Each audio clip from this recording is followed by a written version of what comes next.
mayo, se viene el 25 de mayo, y queríamos, más allá de las noticias de actualidad, charlar un poquito, lo hemos hecho en otras oportunidades, con Leonardo Dan, gestor cultural y, bueno, referente del Museo de Manosi, para conocer un poquito lo que se pueda, ¿no? ¿Cómo se vivía en Carmen de Patagones o en Patagones en tiempos de la Revolución de Mayo? Y también, bueno, conocer las actividades seguramente que se han estado llevando adelante en estos días. Leonardo, buen día, te saludo al aire, como siempre, muy amable en atendernos. Hola Aldo, buen día, ¿cómo estás? Muchas gracias por esta comunicación. No, no, por favor. Bueno, contanos un poquito primero cómo estás viviendo esta semana aquí en Patagones. Me imagino que con muchas o con distintas actividades relacionadas a la fecha, ¿no? Sí, digamos, como tradicionalmente, bueno, el lunes fue el Día de los Museos, Ujú. así que siempre es un día especial el Día de los Museos, pero lo pasamos, digamos, trabajando, recibiendo escuelas. Toda la semana ha sido plena de trabajos con los chicos, los más chicos. Siempre Ujú. en esto, siempre decimos que seguimos el camino trazado por EMA, que dice, bueno, hay que generar identidad, hay que generar pertenencia, siempre con los más pequeños, ya Claro, cuando sean grandes ya están formados y ya tienen ese amor por este lugar, por esta tierra.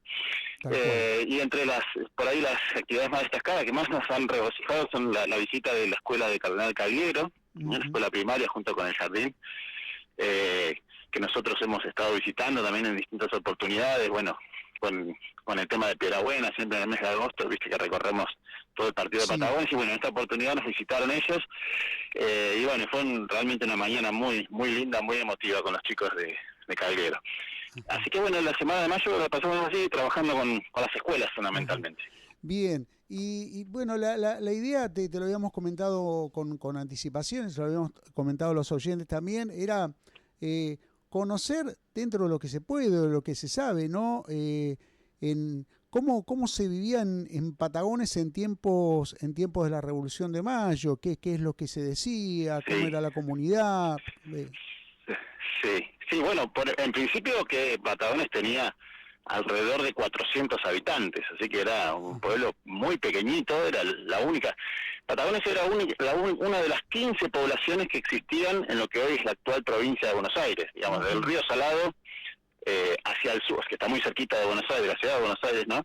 Hacia el sur no existía ninguna otra población que no fuera Carmen de Patagones. Así que, y era una población muy, muy pequeña. Recordemos que había sido fundada hace unas pocas décadas, en Ujú. 1779, así que muchos de los pobladores eran españoles o primera generación de hijos españoles, esa primera generación de criollos. Así que las ideas de las revolucionarias no tenían mucho arraigo en este lugar. Y además, bueno, acá nos enteramos de que se produjo una revolución en Buenos Aires recién en agosto. ¿Sí? Mm. En mayo, el 25 de mayo se produce la Sí. revolución, y en agosto recién llega el barco con el nuevo comandante, que dependía de la primera junta de gobierno, que es Sancho. Y bueno, y ahí empiezan a tomarse algunas medidas que por supuesto tampoco son del agrado de los vecinos, porque como esta era una población, siempre decimos, ¿no? Una población estratégica, primero lo fue para la corona española y después para la Argentina, sosteniendo la soberanía en la Patagonia. En ese carácter estratégico, muchos de los empleos de ese pequeño Carmen de Patagones eran sostenidos por la corona, por el Estado real, o sea, por el Estado español.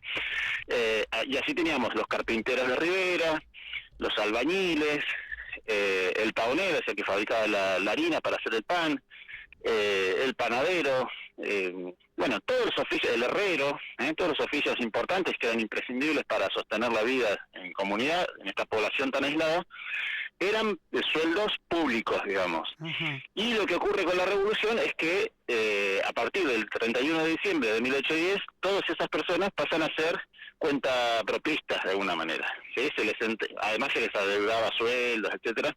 Así que lo que se hace es entregarle las herramientas de trabajo, digamos, el fuelle, digamos, todo lo necesario del herrero, todas las herramientas que usaba, que eran del Estado también, se las entregaban en parte de pago de lo que se le debía, y con eso tenían que a partir del 21 de diciembre de 1810 arreglarse por su cuenta, digamos.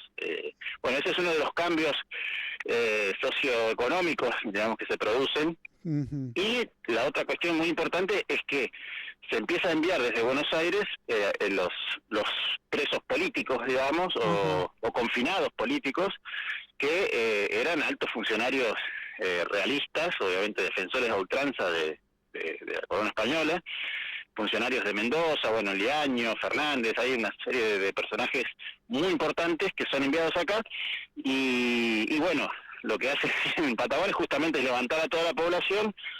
Hay un episodio muy audaz donde se captura una nave que se llamaba Hiena, el cheque Hiena, que era una nave digamos, del Estado en ese momento, del Estado revolucionario, se lo captura, toman todas las armas y se van a Montevideo, que bueno, Montevideo era el gran bastión donde se seguía sosteniendo la fidelidad al rey de España, ¿no? Buenos Ajá. Aires revolucionaria, Montevideo realista. Así que se van con ese buque y cuando van pasando por Buenos Aires disparan unos cañonazos hacia la ciudad y se van a Montevideo. Y en Patagones queda flameando, estamos hablando de 1812, flameando la bandera española hasta 1814. ¿Sí? Durante Ajá. 2 años, después de la Revolución de Mayo, este lugar siguió dependiendo de alguna manera de Montevideo y de España, ¿no? Sí.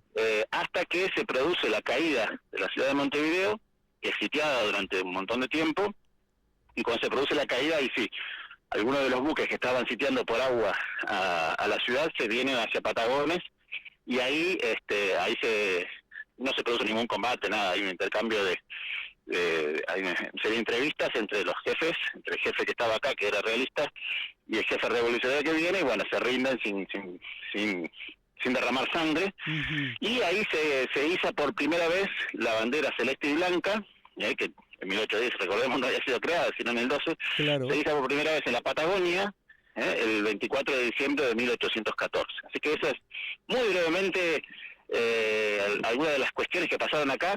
Y después te cuento, Aldo, algún dato poco conocido que contamos, por ejemplo, con la presencia de Domingo French, el famoso French y Beruti, Ajá. que repartían escarapelas o las Sí. cintas.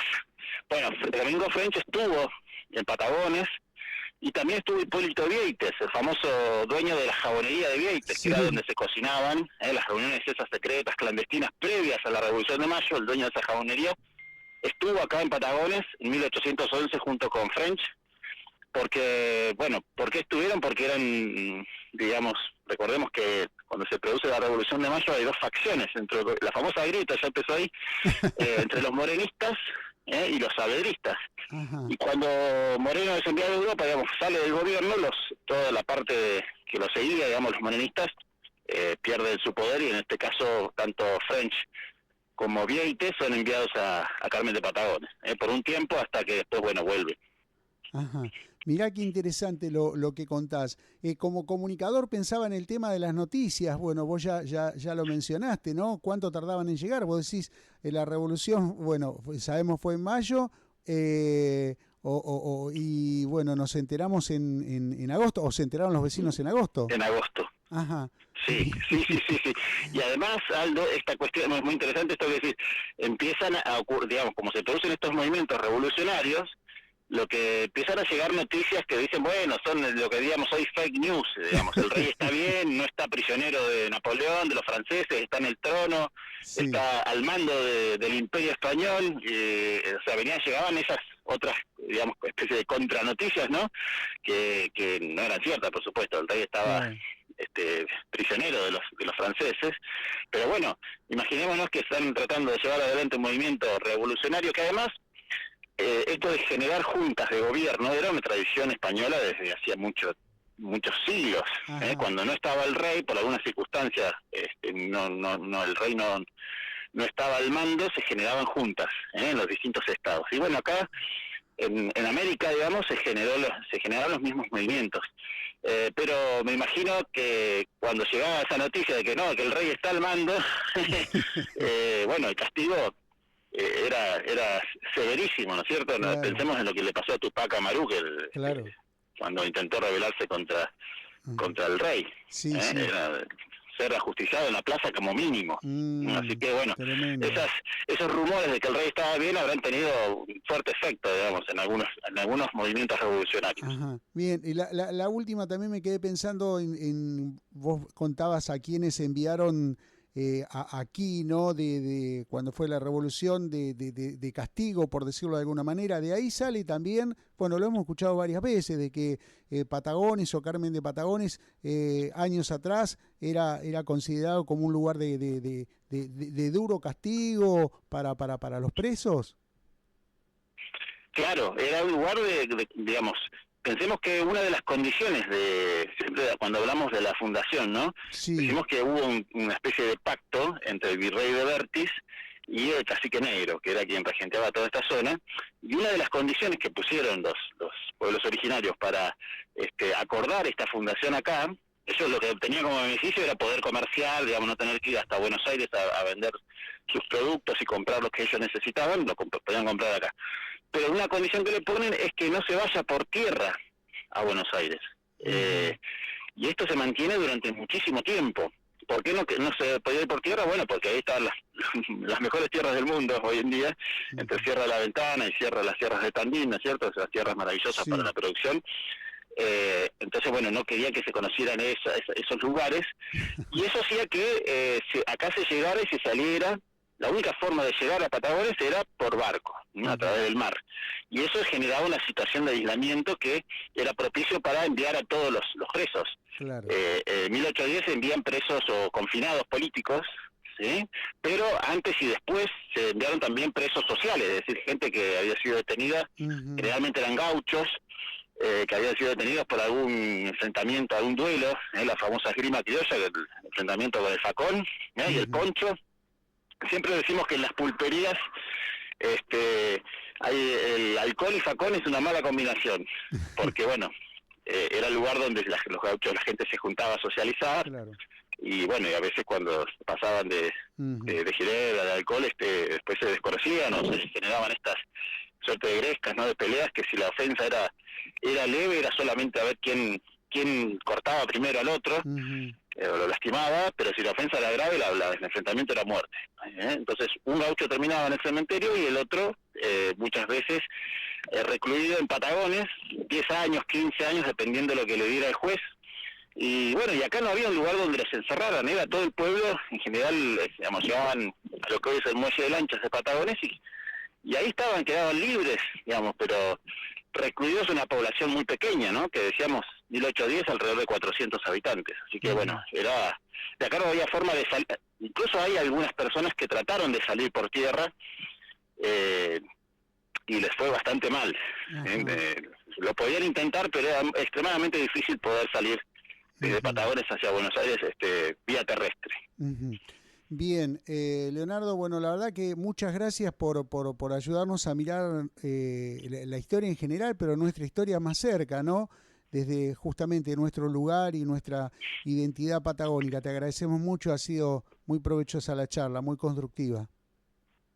No, por favor, Aldo, agradecido a nosotros. Y bueno, y ese es uno de los privilegios que tenemos por tener una historia tan extensa, ¿no? Podemos decir qué pasaba acá en 25 de mayo, el 9 de julio, y así distintas fechas patrias, nosotros podemos contar desde una perspectiva local. Así que bueno, muy agradecidos y un saludo para toda tu audiencia. Gracias. Escuchamos entonces a Leonardo Dan, la verdad que una charla realmente muy, pero muy interesante, por lo menos a mí me gustó, estoy seguro cuando la compartamos en las redes va a pasar lo mismo con nuestros vecinos. Pero bueno, queríamos tener este momento porque, a ver, a veces pensamos, en este caso hablamos de la Revolución de Mayo como algo lejano, o como una historia de Manuel, ¿te acordás, Manuel Bonaerense? Pero escuchar cómo se vivía acá, en Patagones, en aquellos días, nos ayuda a entender que también desde este lugar, desde este rincón del país, se empezaba a escribir una nueva etapa. Y la historia deja de ser solamente fechas y nombres cuando descubrimos cómo vivía la gente común, cómo llegaban las noticias, cuáles eran los miedos, las esperanzas y los desafíos de aquel tiempo. Y lo ha contado muy, pero muy bien el gestor cultural y referente del Museo Emanossi, Leonardo Dan, en la mañana de Día a Día.